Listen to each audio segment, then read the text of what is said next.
शाम के 7 बज चुके हैं। आप देख रहे हैं राज्यसभा टीवी। आपके साथ मैं हूं घनश्याम उपाध्याय। इस वक्त की हर खबर को विस्तार से जानेंगे, उससे पहले एक नजर मुख्य समाचारों पर।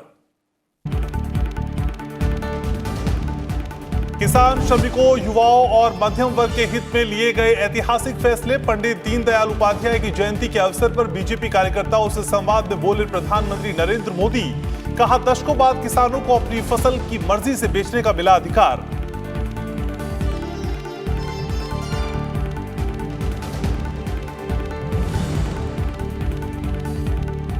बिहार विधानसभा चुनाव की तारीखों का ऐलान। 28 अक्टूबर से 7 नवंबर के बीच 3 चरण में होंगे चुनाव। 10 नवंबर को आएंगे नतीजे। कोविड-19 के मद्देनजर कई तरह के विशेष इंतजाम।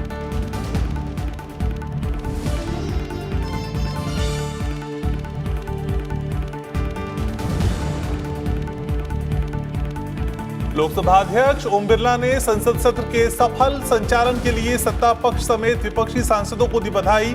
मॉनसून सत्र में लोकसभा में हुआ 167% कामकाज। सदन से 25 विधेयक हुए पारित।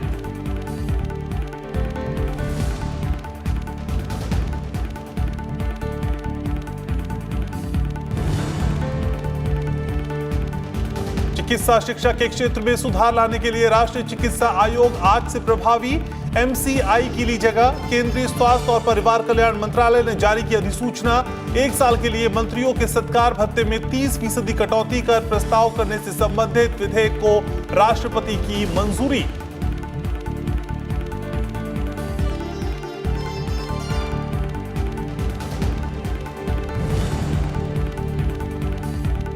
और प्रख्यात गायक एसपी बालसुब्रमण्यम का निधन। राष्ट्रपति, उपराष्ट्रपति और प्रधानमंत्री समेत विभिन्न क्षेत्रों की अनेक हस्तियों ने जताया शोक। कहा, अपनी मधुर आवाज, बेमिसाल संगीत से हमेशा यादों में रहेंगे एसपी बालसुब्रमण्यम।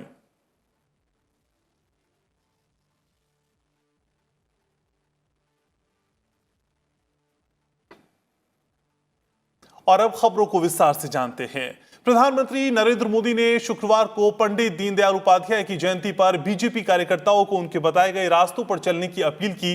प्रधानमंत्री ने कहा कि देश में सबसे आखिरी पंक्ति में खड़े व्यक्ति के लिए जमीनी स्तर पर काम को जारी रखना होगा। उन्होंने कहा कि हमारे आदर्श, परंपरा, हमारी प्रेरणा जितनी प्राचीन है उतनी ही नवीन भी होनी चाहिए। हम भले ही दुनिया के सबसे बड़े राजनीतिक दल हों, लेकिन हमारी पहुंच भारत के छोटे से छोटे गांव तक, छोटी से छोटी गली तक होनी चाहिए। हम लोगों के लिए राष्ट्र सर्वोपरि, नेशन फर्स्ट, यही हमारा मंत्र है, यही हमारा कर्म है।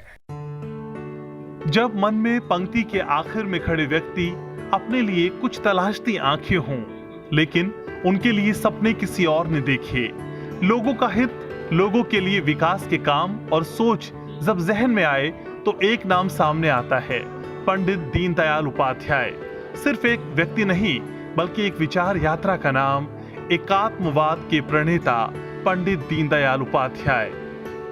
प्रधानमंत्री नरेंद्र मोदी ने पंडित दीनदयाल की जयंती पर शुक्रवार को देश में आए बदलाव की तस्वीर पेश की। गांव, गरीब, किसान, श्रमिक और जरूरतमंद के लिए किए गए कामों को साझा किया। उन्होंने बताया कि कैसे दशकों तक वादों और खोखले नारों में उलझे किसान और श्रमिकों का जीवन अब बदला है। झूठ बोलने वाले कुछ लोग इन दिनों अपने राजनीतिक स्वार्थ की वजह से किसानों के कंधे पर बंदूकें फोड़ रहे हैं, किसानों को भ्रमित करने में लगे हैं।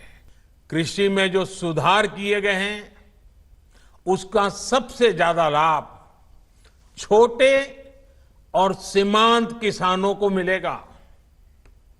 देश में 100 में से 85 आउट ऑफ 100 इतनी बड़ी मात्रा में जो किसान हैं वो इस श्रेणी में आते हैं। पंडित दीनदयाल को याद करते हुए प्रधानमंत्री ने कहा कि उनकी सेवा, समर्पण की भावना हमेशा सभी को प्रेरणा देती रहेगी। उनका दर्शन, उनका विजन कितना दूरगामी था, यह आज साबित हो चुका है। उन्होंने कहा कि सरकार लगातार किसानों के हितों के लिए काम कर रही है।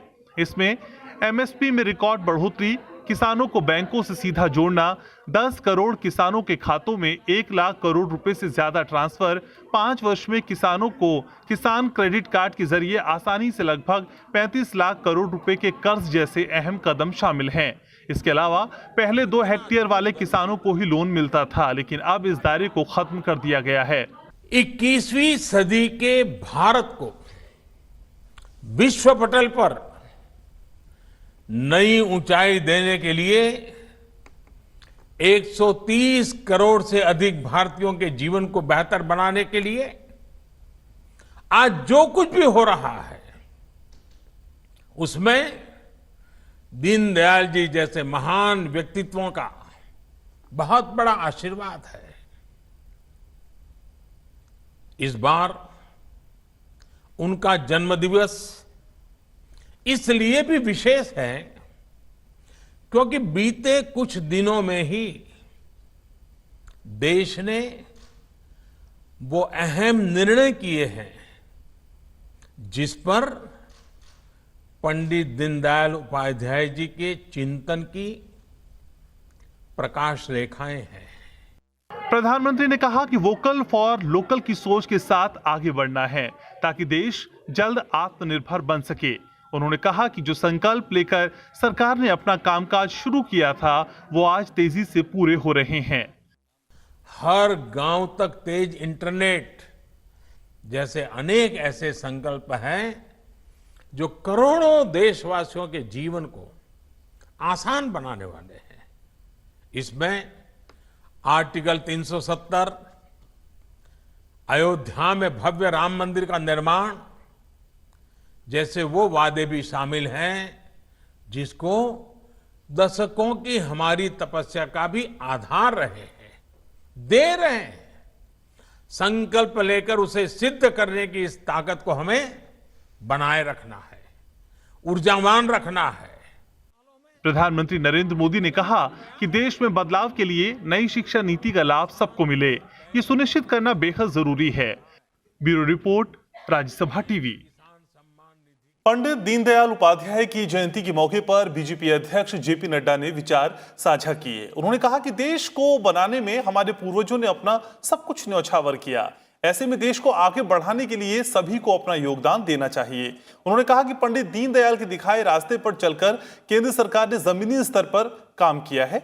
हर नीति गरीब, शोषित, वंचित को ध्यान में रखकर बनाई गई है। उन्होंने कहा कि सरकार की तमाम नीतियों से न सिर्फ देश की तस्वीर बदली है बल्कि तकदीर भी बदली है। बीजेपी अध्यक्ष ने कहा कि सरकार ने किसानों को मुख्य धारा में लाने का काम किया है। किसानों को अब अपने उत्पाद अपनी मर्जी से बेचने की आजादी केंद्र सरकार ने देने का काम किया है।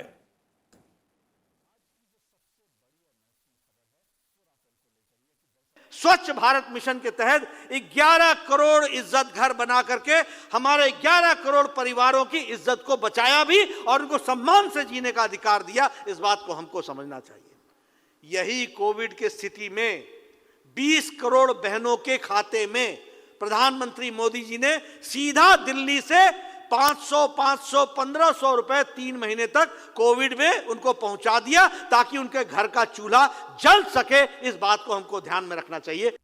प्रधानमंत्री आवास योजना, 1.5 करोड़ लोगों के घर पर छतों की व्यवस्था की गई, पक्के मकान की व्यवस्था की गई और संकल्प लिया कि 2022 तक इस देश में कोई नहीं रहेगा जिसके ऊपर पक्के छत का मकान नहीं होगा, पक्के छत का मकान बनेगा। यह बात का संकल्प लिया गया। चुनाव आयोग ने बिहार विधानसभा चुनाव की तारीखों का ऐलान आज कर दिया। बिहार विधानसभा की कुल 243 सीटों पर 3 चरणों में मतदान होगा। पहले चरण का मतदान 28 अक्टूबर, दूसरे चरण का 3 नवंबर और तीसरे चरण का मतदान 7 नवंबर को होगा, जबकि वोटों की गिनती 10 नवंबर को होगी। आयोग ने कोरोना काल में होने वाले इन चुनाव के लिए विशेष तैयारी की है। चुनाव प्रचार के दौरान जनसभाओं और अन्य गतिविधियों में सुरक्षित दूरी बनाए रखने के नियमों का पालन भी करना होगा।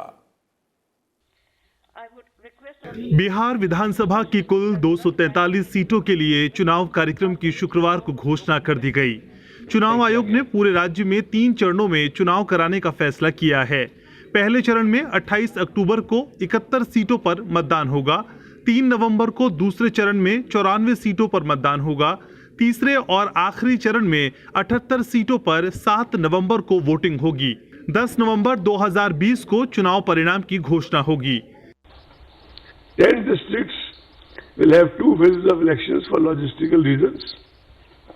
28 districts will have single phase elections. Patna and Bhagalpur districts will have elections in the first as well as second phase. 8 districts, namely Darbhanga, Madhubani, Purva Champaran, Paschim Champaran, Muzaffarpur, Vaishali, Samastipur and Sitamarhi will have elections in second and third phases. पहले चरण के लिए अधिसूचना 1 अक्टूबर को जारी होगी। 8 अक्टूबर तक नामांकन पत्र दाखिल किए जा सकेंगे। 9 अक्टूबर को नामांकन पत्रों की जांच होगी। 12 अक्टूबर तक नाम वापस लिए जा सकेंगे। 28 अक्टूबर को मतदान होगा। दूसरे चरण के लिए अधिसूचना 9 अक्टूबर को जारी होगी। 16 अक्टूबर तक नामांकन पत्र दाखिल किए जा सकेंगे। 17 अक्टूबर को नामांकन पत्रों की जांच होगी। 19 अक्टूबर तक नाम वापस लिए जा सकेंगे। 3 नवंबर को मतदान होगा। तीसरे चरण के लिए अधिसूचना 13 अक्टूबर को जारी होगी। 20 अक्टूबर तक नामांकन पत्र दाखिल किए जा सकेंगे। 21 अक्टूबर को नामांकन पत्रों की जांच होगी। 23 अक्टूबर तक नाम वापस लिए जा सकेंगे। 7 नवंबर को मतदान होगा। कोरोना को देखते हुए नए सुरक्षा मानकों के तहत चुनाव प्रक्रिया पूरी की जाएगी। चुनाव के लिए नामांकन ऑनलाइन और ऑफलाइन भरे जा सकते हैं। सिक्योरिटी डिपॉजिट भी ऑनलाइन जमा कराना होगा। नामांकन के दौरान उम्मीदवार के साथ 2 से ज्यादा वाहन नहीं जा सकते हैं। कोविड-19 महामारी के चलते विशेष परिस्थितियों में हो रहे विधानसभा चुनाव में इस बार वर्चुअल प्रचार का जोर होगा। पार्टियां बड़ी जनसभाएं नहीं कर सकेंगी। इसके अलावा 5 से ज्यादा लोग एक साथ किसी के घर जाकर प्रचार नहीं करेंगे। Door-to-door campaigning has been restricted to 5 persons, including the candidate. Road shows are allowed, subject to the convoy being broken after every 5 vehicles. All election meetings and gatherings will have to adhere strictly to the health and safety protocols and shall be monitored at all levels by the election and health machinery in the field in the various districts of Bihar. चुनाव कार्यक्रम की घोषणा के साथ आदर्श आचार संहिता तुरंत प्रभाव से लागू हो गई है। बिहार की 243 सदस्य विधानसभा का कार्यकाल 29 नवंबर 2020 को खत्म हो रहा है। रविंद्र सिंह शोरान, राज्यसभा टीवी। कोरोना महामारी को देखते हुए बिहार विधानसभा चुनाव में स्वास्थ्य संबंधी प्रोटोकॉल का पालन किया जाएगा। चुनाव आयोग ने कहा है कि face mask, sanitiser, thermal screening दस्ताने, फेस शील्ड और पीपीई किट के उपयोग के साथ ही सुरक्षित शारीरिक दूरी के मानकों का पालन भी किया जाएगा। कोरोना को देखते हुए बिहार विधानसभा चुनाव बेहद असाधारण परिस्थितियों में हो रहे हैं। इसको ध्यान में रखते हुए चुनाव आयोग ने सुरक्षा के साथ साथ स्वास्थ्य संबंधी प्रोटोकॉल के व्यापक इंतजाम किए हैं। बिहार विधानसभा चुनाव में इस बार 7 करोड़ से ज्यादा मतदाता अपने वोट का इस्तेमाल करेंगे। इस बार एक बूथ पर सिर्फ 1000 मतदाता होंगे। इसके लिए 1 लाख से ज्यादा पोलिंग स्टेशन होंगे। बिहार विधानसभा चुनाव में मतदान नक्सल प्रभावित क्षेत्रों को छोड़कर 1 घंटा अधिक यानी शाम 6 बजे तक चलेगा। कोविड-19 रोगी आखिरी घंटे में मतदान कर सकते हैं। In the elections in Bihar, postal ballot facility has been extended as an option to senior citizens aged 80 and above. We were wanting to extend it to people from 65 and above.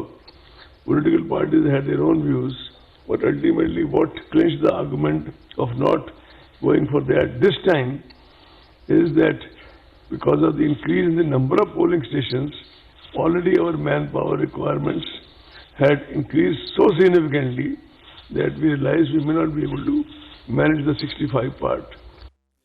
मतदान केंद्र में साफ सफाई के लिए साबुन और पानी की पर्याप्त मात्रा रखी जाएगी। निर्वाचन प्रक्रिया के दौरान मतदाताओं को मतदाता रजिस्टर पर हस्ताक्षर करने और ईवीएम का बटन दबाने के मद्देनजर एक इस्तेमाल होने वाले हाथ के दस्ताने उपलब्ध कराए जाएंगे। हर मतदान केंद्र के प्रवेश स्थल पर थर्मल स्कैनर लगाए जाएंगे। मतदान के लिए 7 lakh hand sanitiser, 40 lakh mask, 6 lakh PPE kit, 6.7 lakh face shield और 23 लाख जोड़ी दस्तानों की व्यवस्था की गई है। More than 7 lakh units of hand sanitizers, about 46 lakh masks, about 6 lakh PPE kits, 7.6 lakh units of face shields, and about 23 lakh hand gloves have been arranged. For the voters, that is 77.2 crore single-use hand gloves have been specifically arranged when they press the EVM, etc. मुख्य चुनाव आयुक्त ने कहा कि corona containment zone में रहने वाले मतदाताओं के लिए अलग से दिशा निर्देश जारी किया जाएगा। उन्होंने कहा कि चुनाव के दौरान जहां भी जरूरत होगी डाक मतदान की सुविधा उपलब्ध करवाई जाएगी। Bureau report, Rajya Sabha TV. राष्ट्रपति रामनाथ कोविंद ने डॉक्टर विक्रम भाई साराभाई की जन्मशती पर उन्हें श्रद्धांजलि दी।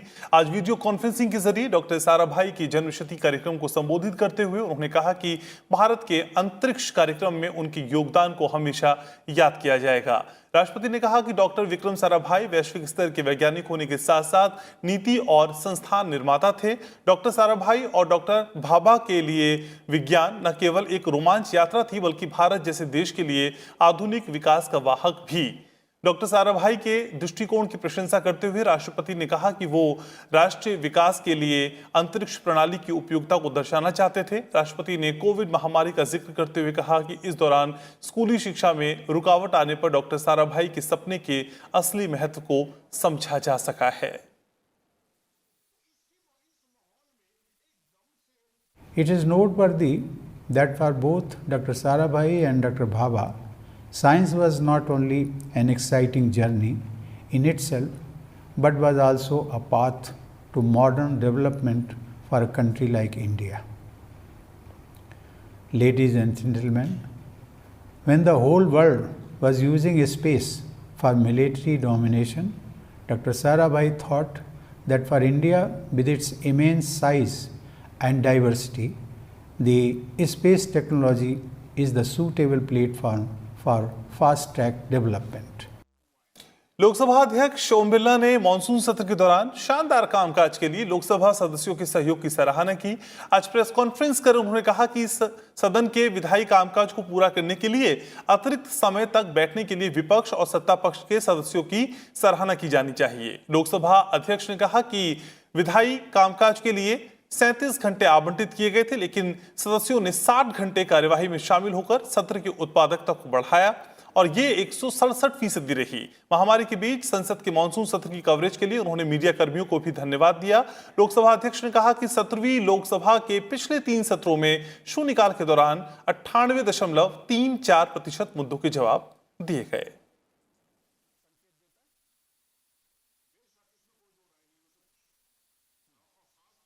इस परिस्थिति के अंदर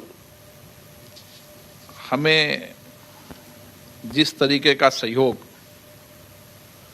सभी दलों के नेताओं का मिला, सभी मान्य सदस्यों का मिला, सरकार का मिला, उसके कारण हम कम समय के अंदर ज़्यादा काम कर पाए और हमारी उत्पादकता प्रोडक्टिविटी 167% रही, जो अपने आप में ऐतिहासिक है। देश में आज से मेडिकल की शिक्षा और प्रोफेशन के लिए नेशनल मेडिकल कमीशन यानी राष्ट्रीय चिकित्सा आयोग नियामक के तौर पर काम करने लगा है। इसने मेडिकल काउंसिल ऑफ इंडिया की जगह ली है। उम्मीद की जा रही है कि इस बदलाव के साथ मेडिकल की पढ़ाई में आने वाली अड़चनें अब दूर हो जाएंगी। मेडिकल की पढ़ाई और प्रैक्टिस करने वालों के लिए 25 सितंबर का दिन काफी अहम है। 64 साल से चल रहे इंडियन मेडिकल काउंसिल एक्ट को हटाकर नेशनल मेडिकल कमीशन एक्ट लागू कर दिया गया है। इस एक्ट के तहत बनाया गया नेशनल मेडिकल कमीशन अब मेडिकल की पढ़ाई के लिए नया नियामक होगा। एम्स के ईएनटी विभाग के पूर्व प्रमुख डॉक्टर सुरेश चंद्र शर्मा को इसका प्रमुख बनाया गया है। डॉक्टर शर्मा का कार्यकाल 3 साल का होगा। राकेश कुमार वत्स को कमीशन का सेक्रेटरी नियुक्त किया गया है। एनएमसी एक्ट के तहत 4 स्वायत्त बोर्ड बनाए गए हैं। ये बोर्ड हैं undergraduate medical education board, postgraduate medical education board, medical assessment and rating board और ethics and medical registration board. NMC विद्यार्थियों के लिए काफी फायदेमंद है। इससे देश भर में चिकित्सा संस्थानों में एमबीबीएस पाठ्यक्रम में प्रवेश के लिए समान परीक्षा, नीट और समान काउंसलिंग प्रक्रिया की व्यवस्था है। मौजूदा प्रणाली में प्रत्येक विद्यार्थी को अंतिम वर्ष की परीक्षा देनी पड़ती है। एनएमसी के तहत अंतिम वर्ष की परीक्षा पूरे देश में एक होगी और इसे नेक्स्ट कहा जाएगा। यह परीक्षा डॉक्टरी के लाइसेंस, एमबीबीएस की डिग्री और पीजी पाठ्यक्रमों में प्रवेश की सुविधा देगी। नई व्यवस्था में पीजी पाठ्यक्रमों में प्रवेश के लिए भी समान काउंसलिंग का प्रावधान है। विद्यार्थी सभी मेडिकल कॉलेजों और एम्स, पीजीआई चंडीगढ़ और जिपमर जैसे राष्ट्रीय महत्व के संस्थानों में प्रवेश पा सकेंगे। उम्मीद की जा रही है कि इस व्यवस्था के लागू होने के बाद मेडिकल शिक्षा की लागत में कमी आएगी, दाखिले की प्रक्रिया आसान हो सकेगी, मेडिकल की सीटों में इजाफा होगा और शिक्षा की गुणवत्ता में भी सुधार होगा। Bureau report, Rajya Sabha TV. और इस साल सार्क सम्मेलन इस्लामाबाद में नहीं होगा। ये फैसला गुरुवार को सार्क देशों के विदेश मंत्रियों की बैठक में लिया गया। वर्चुअल माध्यम से हुई इस बैठक की मेजबानी नेपाल के विदेश मंत्री प्रदीप कुमार ग्यावाली ने की। बैठक में तय किया गया कि इस्लामाबाद में सम्मेलन कराने के लिए फिलहाल कोई तारीख ठीक नहीं है। सभी देश कोरोना महामारी से निपटने में जुटे हैं और सम्मेलन के लिए उनके पास समय नहीं है। हालांकि बातचीत में इस्लामाबाद में सम्मेलन कराने का प्रस्ताव रखा गया, लेकिन देशों के बीच सहमति नहीं होने से प्रस्ताव गिर गया। इस संदर्भ में सदस्य देशों ने प्रधानमंत्री नरेंद्र मोदी द्वारा मार्च में वीडियो कॉन्फ्रेंसिंग के जरिए कोविड-19 पर बुलाई गई सार्क देशों के नेताओं की बैठक की सराहना की। साथ ही इस बैठक में कोविड-19 के खिलाफ क्षेत्रीय स्तर पर उठाए गए कदमों की भी समीक्षा की गई।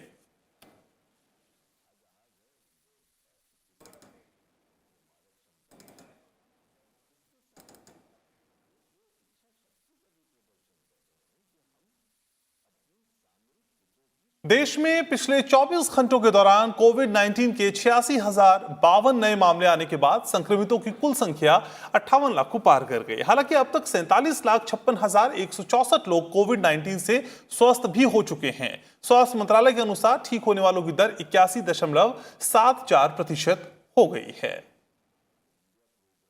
बीते एक दिन में कोरोना वायरस के 86,052 नए मरीजों का पता चलने से देश में संक्रमण के कुल मामलों की संख्या 58,18,000 से ज्यादा हो गई है। देश भर में सक्रिय रोगियों की कुल संख्या अब 9,70,116 हो गई है। पिछले 24 घंटे के दौरान कोविड-19 से 1,141 मरीजों की मौत हुई है। इसके साथ ही मृतकों की कुल संख्या 92,290 हो गई है और मरने वालों की दर कम होकर 1.59% पर आ गई है, जो दुनिया में सबसे कम है। आईसीएमआर के मुताबिक बीते 24 घंटे में रिकॉर्ड 14,92,000 से ज्यादा टेस्ट किए गए हैं। देश में अब तक 6,89,00,000 से ज्यादा नमूनों का परीक्षण किया जा चुका है। Bureau report, Rajya Sabha TV. राष्ट्रपति रामनाथ कोविंद, उपराष्ट्रपति एम वेंकैया नायडू और प्रधानमंत्री नरेंद्र मोदी ने प्रख्यात गायक एसपी बालासुब्रमण्यम के निधन पर गहरा दुख व्यक्त किया है। राष्ट्रपति रामनाथ कोविंद ने एसपी बालासुब्रमण्यम के निधन पर शोक व्यक्त करते हुए कहा कि एसपी बालासुब्रमण्यम के निधन से भारतीय संगीत ने अपनी मधुर आवाज खो दी है। अपने अनगिनत प्रशंसकों द्वारा पाजुम नीला यानी सिंगिंग मून के नाम से पुकारे जाने वाले इस प्रख्यात गायक को पद्म भूषण और कई राष्ट्रीय पुरस्कारों से सम्मानित किया गया। उनके परिवार, दोस्तों और प्रशंसकों के प्रति संवेदना। उपराष्ट्रपति एम वेंकैया नायडू ने महान संगीतकार एसपी बालासुब्रमण्यम के निधन पर शोक व्यक्त करते हुए कहा कि प्रख्यात संगीतविद श्री एसपी बालासुब्रमण्यम जी के निधन पर दुखी हूं। उनके जाने से संगीत जगत में अपूर्ण रिक्तता आई है। संगीत के प्रति उनका असीम राग, भाषाओं और उनके साहित्य के प्रति प्रेम उनके प्रशंसकों पर उनके सरल सहृदय व्यक्तित्व की अमिट छाप छोड़ जाता था। आप कितने ही युवाओं प्रतिभाओं की प्रेरणा बने, उन्हें मार्गदर्शन, प्रोत्साहन दिया। आज भी उनके गाए गीत हमारी स्मृतियों में, हमारी आत्मा में गूंजते हैं। मेरे लिए ये व्यक्तिगत क्षति है। हम दोनों एक ही स्थान नेल्लौर के निवासी हैं। नेल्लौर ने अपना होनहार पुत्र खोया है। ईश्वर दिवंगत पुण्यात्मा को अपनी शरण में शांति दे। शोक संतप्त परिजनों और प्रशंसकों के प्रति हार्दिक संवेदना व्यक्त करता हूं। ओम शांति। वहीं प्रधानमंत्री नरेंद्र मोदी ने भी एसपी बालासुब्रमण्यम के निधन पर शोक जताया। प्रधानमंत्री ने कहा कि एसपी बालासुब्रमण्यम के दुर्भाग्यपूर्ण निधन के साथ हमारे सांस्कृतिक क्षेत्र को बहुत बड़ा नुकसान हुआ है। देश भर में एक घरेलू नाम, उनकी मधुर आवाज और संगीत ने दशकों तक दर्शकों को मंत्रमुग्ध किया। दुख की इस घड़ी में मेरे विचार उनके परिवार और प्रशंसकों के साथ हैं। ओम शांति।